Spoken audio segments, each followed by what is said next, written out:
자, 데이터 입력 그냥 확인 누르면 이렇게 에러가 뜨죠. 이름을 아무거나 입력했어요.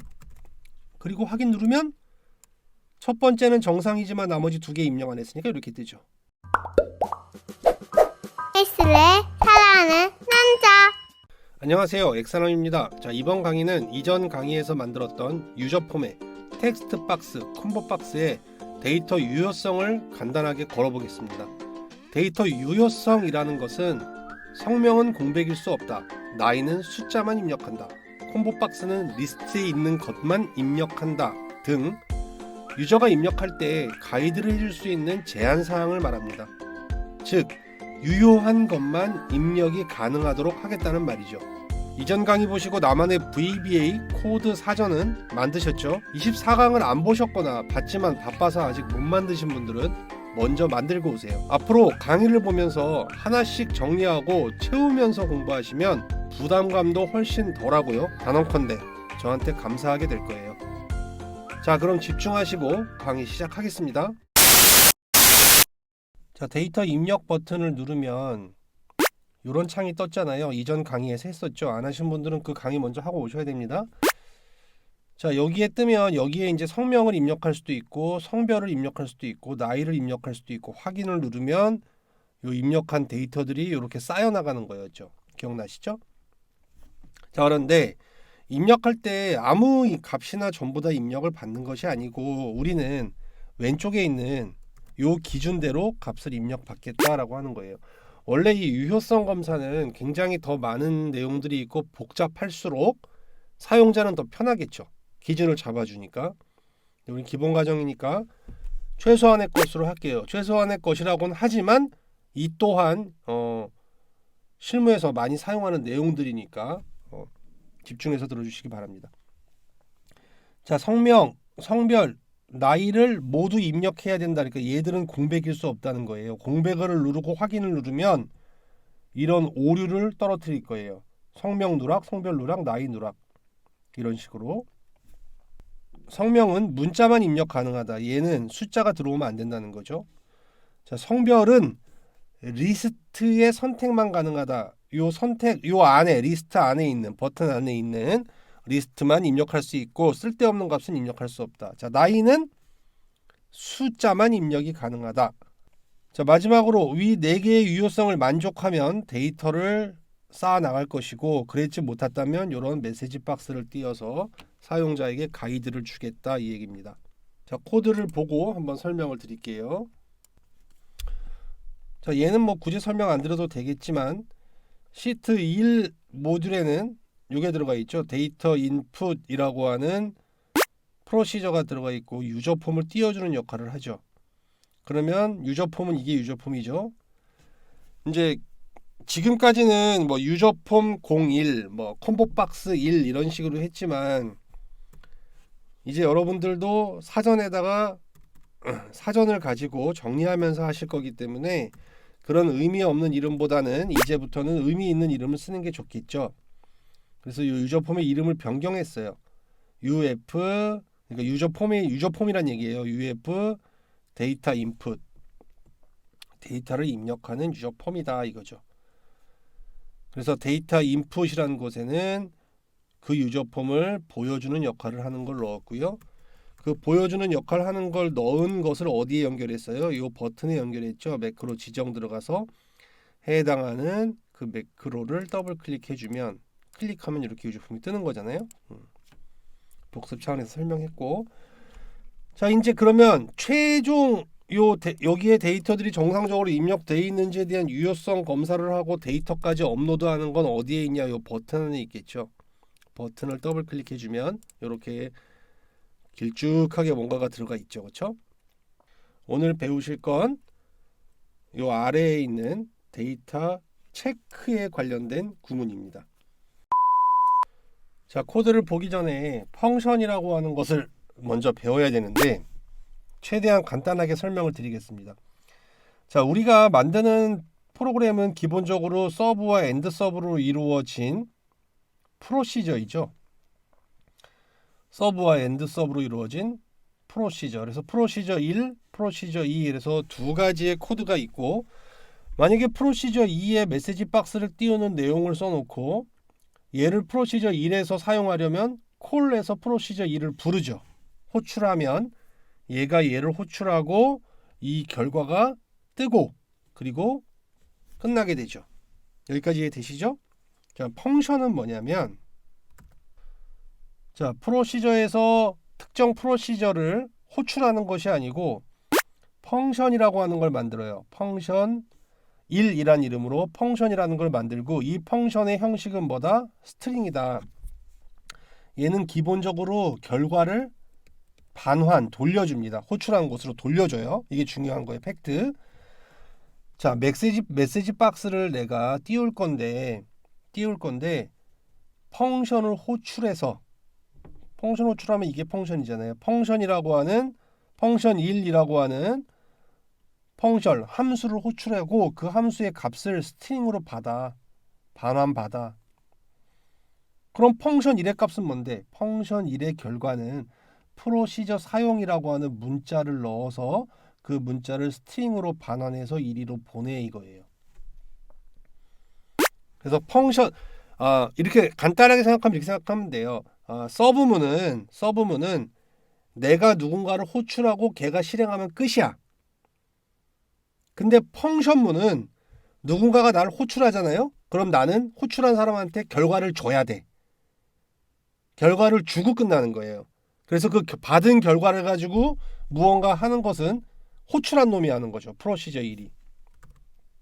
다시 설명드리면 집중해서 들으세요. 자, 프로시저 1이라고 하는 놈은 펑션 1을 호출합니다. 여기서 호출하죠. 자, 메시지 박스 띄운 건데 펑션 1을 호출한 결과로 띄워. 호출을 했으니까 펑션 1을 호출하겠죠? 안에 들어가니까 펑션 1은 뭘 반환한대요? 프로시저 사용이라고 하는 텍스트를 넣어서 스트링 형식으로 반환하겠다.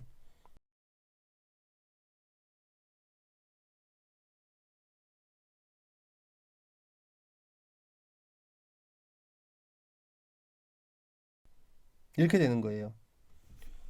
기존의 서브문은 그냥 호출만 하는 거지만 펑션문은 호출을 당하면 어떤 결과를 돌려준다.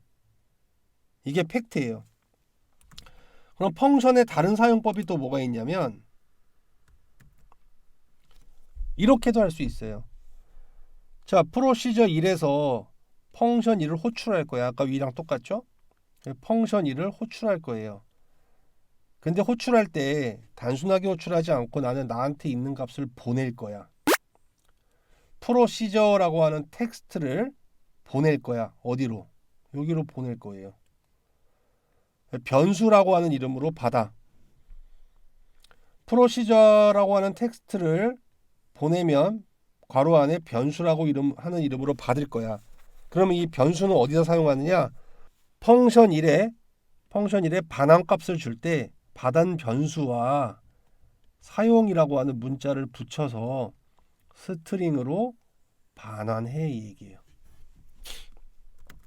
한 번 더 설명드릴게요. 좀 복잡해 보이죠?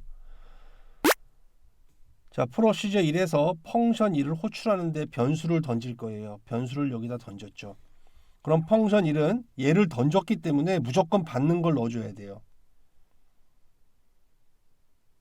그 다음 펑션 1의 결과를 반환한 값은 받은 변수에다가 연결해. 사용이라는 단어를 연결해. 받은 변수는 뭐야? 프로시저는 프로시저라고 하는 문자를 받았고 거기에다가 뭘 연결하래? 사용이라고 하는 문자를 연결해서 요 결과를 펑션 1에 넣고 펑션 1은 1위로 올라가는 거예요. 이해 안 되시면 한 몇 번 이렇게 들으시다 보면 대충 이해가 가실 거예요. 사실 이걸 완벽하게 이해하고 하는 것보다는 계속 예제를 계속 접하면서 펑션이 뭐였더라 이러다가 자연스럽게 나중에 펑션 이런 거지라고 이해가 되는 게 맞는 거예요. 지금 복잡해 무슨 말인지 하나도 모르겠어. 포기하지 마시고 코드 사전에 기록해 나가면서 계속 쌓아 나가다 보면 자연스럽게 이해돼요. 저도 처음부터 이해됐던 거 아닙니다. 자, 데이터 이 앞에 건 무시하시면 되고요. 데이터 체크라고 하는 펑션을 만들었죠. 그렇죠? 데이터 체크라고 하는 펑션을 만들었어요. 그래서 이 데이터 체크라고 하는 펑션명은 데이터 체크에는 txt 에러라고 하는 값을 넣어서 어딘가로 돌려줄 거예요. 이 내용은 방금 전 보신 거 이해되시죠? 이 안의 내용 일단 신경 쓰지 않더라도 그럼 데이터 체크는 어디에서 호출했냐? 이 위에서 호출했어요. 우리가 이전 강의에서도 만들었던 이 부분이 데이터를 쌓는 부분이잖아요. 이 아래쪽이 데이터를 여기다 이렇게 쌓는 부분이잖아. 그럼 그 위에서 유저 폼에 확인 눌렀을 때 이 위에서 뭔가 체크를 해줄 거야. 자, str 체크라고 하는 변수를 만들어서 여기에는 데이터 체크를 실행해서 결과를 가져와 이거죠. 데이터 체크를 실행해서 가져온 결과가 공백이라면, 공백이 아니라면, 이게 아니란 뜻이죠. 공백이 아니라면 메시지 박스에 그 체크된 내용을 띄워주고 끝내버려. 아래를 실행하지 마 이 얘기죠. 자, 그럼 데이터, 자, 얘가 실행되면서 str 체크에다가 뭔가 값을 넣기 위해서 데이터 체크라고 하는 펑션을 호출합니다. 그럼 데이터 체크를 호출했으니까 말 잘 듣잖아. 호출이 되겠죠. 아래로 내려가면 이 코드가 이제 실행이 되겠죠. 자, 데이터 체크 호출 당했네. 뭐 어떤 변수 값은 넣지 않고 그냥 단순하게 호출을 당했어요. 그럼 txt 에러라고 하는 변수 하나 만들어 놓고 이 안에 코드를 설명드리는 거죠. 이제 txt 에러는 처음에 값을 공백 아무것도 들어있지 않게 하겠다. 아직까지는 에러가 없다는 얘기죠. 이 아래 구문도 여러분들 거의 다 아는 거예요. 자, 유저 폼에 tb 네임이라고 하는 건 제가 이름을 이미 정의해 놓은 거거든요. 아까도 얘기했잖아요. 자, 요런 것들을 의미 있는 이름으로 이제 변경한 거예요. 그냥 콤보박스 1, 콤보박스 2 뭐 이렇게 사용하는 게 아니라 클릭해서 요 이름이라는 곳에다가 tb 네임이라고 변경을 했고 클릭해서 cbmf 콤보박스 남녀를 판단하는 거다 이 얘기예요. 나이 클릭해서 tbag 텍스트 박스인데 나이를 입력하는 거다. tb 네임 텍스트 박스인데 이름을 입력하는 거다. 이렇게 의미 있는 값들을 넣어 놓은 거고요. 자, 다시 계속 하겠습니다. 이어서 그래서 유저 폼에 텍스트 박스인데 이름을 입력하는 텍스트 박스 이러면 이제 코드 짤 때 편하잖아요. 의미가 있으니까 만약에 공백이야. 확인을 눌렀는데 만약에 공백이라면 텍스트 박스 에러라고 하는 변수에는 성명 누락되었다라고 단어를 넣는 거죠. 텍스트를. 자, 그 다음 유저 폼에 콤보 박스 성별을 선택하는 콤보 박스가 공백이야. 입력한 게 없어. 그러면 txt 에러라고 하는 변수에는 기존에 입력되어 있는 값이 있다면 그 입력되어 있는 값에서 요거는 뭐냐면 한 줄 내리는 거예요. 줄 내림. 한 줄 내려서 성별 누락도 같이 입력해. 또 내려와요. 유저 폼에 텍스트 박스 나이를 입력하는 곳이 공백이라면 그쵸? txt 에러라고 하는 변수에 기존에까지 입력했던 것들에서 한 줄 내리고 나서 나이 누락이라고도 또 입력을 하래요. 이해되시죠? 요 밑에 건 좀 이따 다시 설명드릴게요. 자, 이렇게 하고 나서 뭔가 입력이 되었든 안 되었든 여기서 전부 다 아무것도 입력 안 되면 공백일 거잖아요. 공백이라도 그 값을 다시 요 펑션에 넣고 펑션을 위로 이제 보내주겠죠. 실행하면서 지금 설명한 걸 다시 말씀드리면 데이터 입력 눌렀어요. 그 다음에 뭔가 입력을 하겠죠. 이렇게 입력하고 성별 선택하고 나이는 입력 안 했다고 치고 그리고 확인 누르면 이렇게 나이 누락이라고 뜨잖아요. 그쵸? 그럼 이 코드가 지금 어떻게 실행된 거예요? 방금 전에 입력했던 게 어떻게 실행됐는지 다시 한번 설명드리면 데이터 체크를 실행해. 그쵸? 그래서 데이터 체크를 실행하면 얘가 실행된다고 했죠? 이름 입력됐니? 이름이 공백이야? 공백이 아니잖아. 그럼 얘는 패스.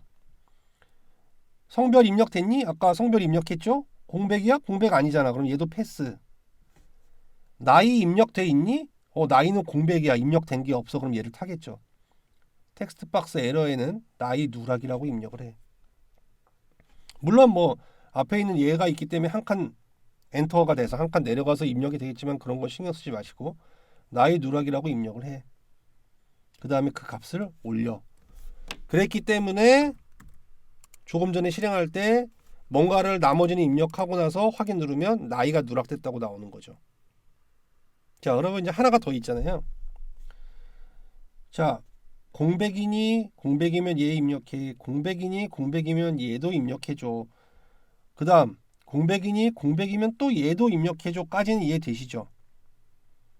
그 다음에 있는 건 뭐냐면 요 부분이에요. 나이는 숫자만 입력 가능하도록 해라. 나이는 숫자만 입력 가능하도록 이렇게. 자, 오늘은 요 성명 문자 안 할게요. 요건 다음 강의에서 하겠습니다. 지금 너무 내용이 복잡한 것 같아요. 자, 나이는 숫자만 입력 가능하다. 그거를 여기서 이제 구현을 한 건데요. 자, is numeric이라는 게 뭐냐면 이 값이 숫자냐라고 물어보는 함수거든요. 메소드예요. 물어보는 메소드인데, 자, is numeric 이게 숫자니 뭐가? 요거 유저 폼 안에 들어있는 텍스트 박스 age, tb age라고 하는 값이 is numeric 숫자니? 원래 숫자만 들어와야 되는 거잖아요. 숫자니 숫자가 아니니? 그러니까 이거니까 숫자니? 숫자라면 뭘 실행하는 게 아니고 숫자가 아니면 실행할 거죠. 그래서 앞에 not을 붙였어요. not. 자, is numeric은 이게 숫자란 뜻이에요. 이게 숫자니? 앞에 not을 붙이면 이게 숫자가 아니니? 이 뜻이죠.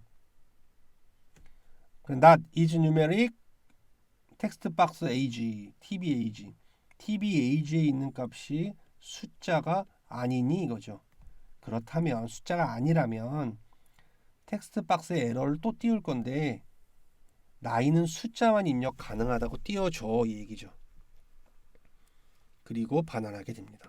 이해 안 되시는 분들은 여러 번 반복해서 들어주세요. 지금 펑션이 처음 나온 거기 때문에 한 번 듣고 이해 안 된다고 하시는 분들은 욕심이에요. 자, 그럼 얘를 실행하면 이렇게 되겠죠. 자, 실행했어요. 성명 엑사남 입력했어요. 정상적으로 입력했네요. 성별 입력했어요. 나이를 문자를 입력했어요. 예를 들어서. 그리고 확인 눌러볼게요. 나이는 숫자만 입력 가능해 라고 가이드가 뜨죠. 자, 이번에는 성별을 지우고 나이는 숫자로 정상적으로 입력해 볼게요. 확인 누르면 성명이 누락이야 라고 뜨죠. 성명도 입력할게요. 다시 입력하고 확인 누르면 정상적으로 입력이 되죠. 이걸 우리가 유효성이라고 해요. 자, 이제 과제물입니다. 과제물을 낼 건데요. 어려운 걸 내진 않을게요. 버튼 한번 클릭해 볼게요. 클릭하고 아무것도 입력 안 했다. 확인 누르면 이렇게 메시지 박스가 떴는데 뒤에 있는 요 박스들이 색깔이 바뀌는 거죠. 그래서 여기다 이제 입력을 할게요. 하나는 엑셀함 입력했고 하나는 성별 입력했다. 확인 누르면 색깔 정상적으로 돌아오는데 또 잘못된 곳에 빨간색으로 들어가게. 요게 이제 과제물인데 요 과제물을 하기 위해서 여러분들이 한 가지 알아야 되는 자, 백칼라라고 하는 명령이 있어요. 이건 뭐냐면 우리가 왜 이건 뭐냐면 우리가 셀의 색상을 바꿀 때는 인테리어.컬러 있죠. 폰트의 색상을 바꿀 때는 폰트.컬러 있잖아요. 요 백칼라는 뭐냐면 유저폼 안에 있는 컨트롤들의 색상을 바꿀 때, 컨트롤들의 배경색을 바꿀 때를 얘기하는 거거든요. 그래서 mi. 콤보박스. 백칼라는 VB 레드다 그러면 유저폼의 콤보박스의 배경 색깔을 레드로 해 이 얘기죠. 이 VB 레드라고 하는 것은 기본 색상이에요. 엑셀에서 기본 색상 몇 가지는 이렇게 문자로 받아주거든요. VB 레드, VB 옐로우, VB 그린, VB 화이트, VB 블루 뭐 이런 식으로 여러분들이 기본적으로 아는 색상 영문을 사용하시면 돼요. 이걸 사용하지 않으려면 다른 방법이 뭐가 있냐면 자, 이렇게 하셔도 돼요. 우리가 기존에 뭐 빨간색을 하고 싶다는 거잖아요. 지금 빨간색을 이렇게 넣었죠. 넣었으면 자, 직접 실행창을 한번 활용해 볼게요. 직접 실행창에다가 지금 선택되어 있는 물음표하고 셀렉션 점 인테리어 점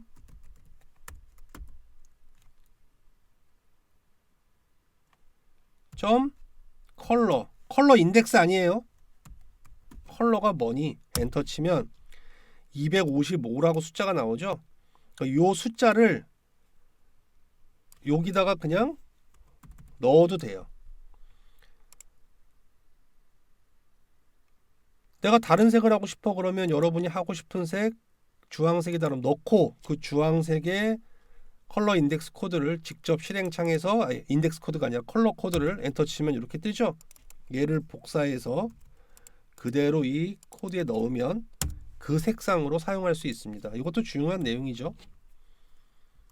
직접 실행창에 물음표를 한 다음에 뭔가를 물어보면 거기에 대한 결과를 알려준 걸 코드에 사용할 수 있어요. 이것도 팁으로 알고 계시면 좋겠습니다. 자, 그래서 여러분들은 어떻게 하느냐? 데이터 입력했을 때 확인 버튼 눌렀을 때 얘들이 정상인 것들은 전부 다 VB 화이트 하얀색으로 해줘야 되고 얘들이 잘못된 것들은 전부 다 어떻게 여러분들이 원하는 색상으로 바꿔주면 된다. 자, 이 두 개의 코드는 아래에 있는 이런 모양의 코드가 되어야 할 것이고, 자, if 그 다음에 else 그 다음에 and 이런 식으로 돼야겠죠. 코드가. 그래서 어떠한 게 잘못되었다면 이 코드를 실행하고 그렇지 않다면 이 코드를 실행해 라고 하잖아요. 그러면 잘못되었을 때 여기에 색깔 바뀌는 거, 그 다음에 제대로 됐을 때 다시 화이트 색깔로 바꿔주는 게 들어가야겠죠. 물론 텍스트 박스 에러에 들어갈 요 문구들도 한 줄이 더 있어야 될 것이고요. 팁 다 드리고 코드 다 드렸으니까 시간이 많이 걸리더라도 꼭 완성하시고 댓글로 달아주시면 좋겠습니다. 공부하시면서 내가 오늘 새로 알았네, 요거 되게 중요한 것 같네 하는 건 전부 다 어디에? VBA 사전에 꼭 기록하고 저장하는 버릇을 들이십시오.